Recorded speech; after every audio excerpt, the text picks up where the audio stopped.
मगर मैं इतना निश्चित कहना चाहता हूं मित्रों कि जम्मू कश्मीर में भारतीय जनता पार्टी के नेतृत्व में सरकार बनेगी, तभी जाकर वहां की गरीब जनता विकास का मार्ग प्रशस्त कर पाएगी।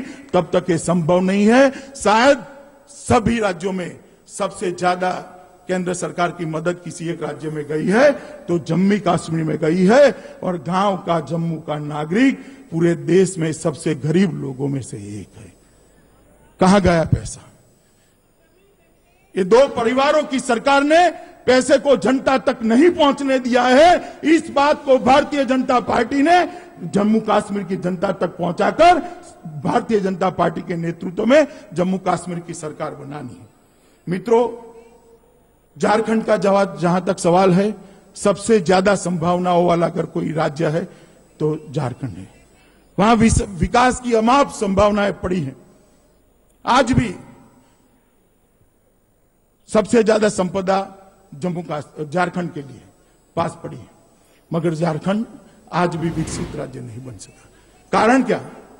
कारण यह है मित्रों कि झारखंड की जनता ने हमेशा खंडित जनादेश दिया। मैं यहां इस मंच से झारखंड की जनता को अपील करना चाहता हूं, एक बार भारतीय जनता पार्टी की जोड़ली में पूर्ण बहुमत डालकर देखिए। भारतीय जनता पार्टी झारखंड को भी छत्तीसगढ़ जैसा विकसित राज्य बना देगी। आपके पड़ोस में ही छत्तीसगढ़ में हमने कराकर दिखाया है। एक मौका झारखंड की जनता भारतीय जनता पार्टी को दे, पूर्ण बहुमत दे, हम झारखंड को विकसित राज्य बनाकर देंगे। मित्रों, हरियाणा का तो नाम देते ही जमीन के घोटालों का और कुछ लोगों का चेहरा याद आ जाता है। जमीन के भाव तो बढ़े, दाम तो बढ़े, मगर किसानों को नहीं मिले। कुछ ऐसे लोग ले गए जिनके इनकम टैक्स रिटर्न 50,000 से अरबों करबों में पहुंच गए। मित्रों, हरियाणा में भी परिवर्तन चाहते हैं। मैं चाहता हूं कि हरियाणा यूनिट इस बार एक निर्णय करके चुनाव के मैदान में उतरे कि हरियाणा में इस बार अकेले भारतीय जनता पार्टी की सरकार बनानी है और भारतीय जनता पार्टी ने बहुमत लाना है। अगर गठबंधन होगा किसी से तो देखा जाएगा। गठबंधन होगा तो भी हमें 45 से ज्यादा सीटें जीतनी है, और नहीं भी होगा तो पूर्ण बहुमत से भारतीय जनता पार्टी की सरकार बनाकर विजयी बनना है। हरियाणा के आसपास के राज्यों को भी जिनको जिम्मेदारी दी गई है, सबसे पहला चुनाव हरियाणा का आएगा, और जिनको जिम्मेदारी दी गई है वो सभी लोग पार्टी के काम में लग जाए और हरियाणा के यूनिट की मदद में रहे।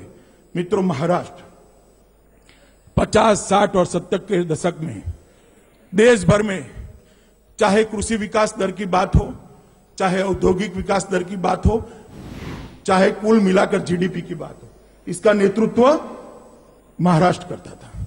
और आज महाराष्ट्र 15 साल के यूपीए के शासन के बाद ऐसी स्थिति में पहुंचा है मित्रों कि महाराष्ट्र की हालत खस्ता हालत। हर राज्य के आंकड़े देख ले उठाकर तो सबसे ज्यादा किसानों की आत्महत्या कोई एक राज्य में हुई है तो महाराष्ट्र में हुई है। और 15 साल से कांग्रेस के नेतृत्व में वहां शासन है। वहां की जनता ने इस बार तय किया है। इसका एक उदाहरण लोकसभा के चुनाव में महाराष्ट्र की जनता दे चुकी है। इस बार महाराष्ट्र के अंदर भारतीय जनता पार्टी के नेतृत्व में एक मजबूत सरकार बनेगी, इसमें कोई दो राय नहीं है। महाराष्ट्र यूनिट ने उसकी एक पूर्ण तैयारी की। मैं मानता हूं कि महाराष्ट्र के अंदर पूर्ण सरकार बनाना भारतीय जनता पार्टी की प्राथमिकता है, और आने वाले दिनों में इन चारों राज्यों में हमारी सरकारें बने, इसके लिए हमारे कार्यकर्ताओं ने मित्रों परिश्रम की पराकाष्ठा करनी पड़ेगी। मित्रों, आने वाले 5 सालों में कई राज्यों में चुनाव आने वाले हैं।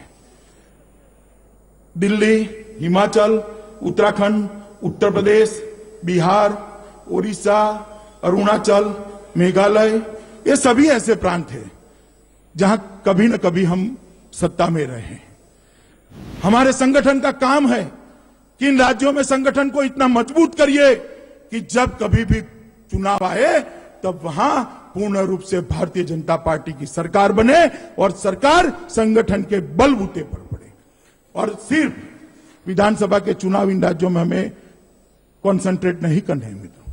पंचायत से लेकर पार्लियामेंट और कोऑपरेटिव तक जितने भी चुनाव आते हैं, सभी चुनाव को भारतीय जनता पार्टी की इकाई हल्के से न ले।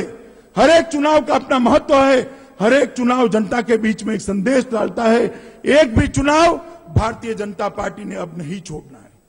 हर चुनाव में विजय पानी है। विजय की आदत भारतीय जनता पार्टी का कार्यकर्ता डाल दे, क्योंकि आने वाले दिनों में भारतीय जनता पार्टी के लिए विजय ही विजय है।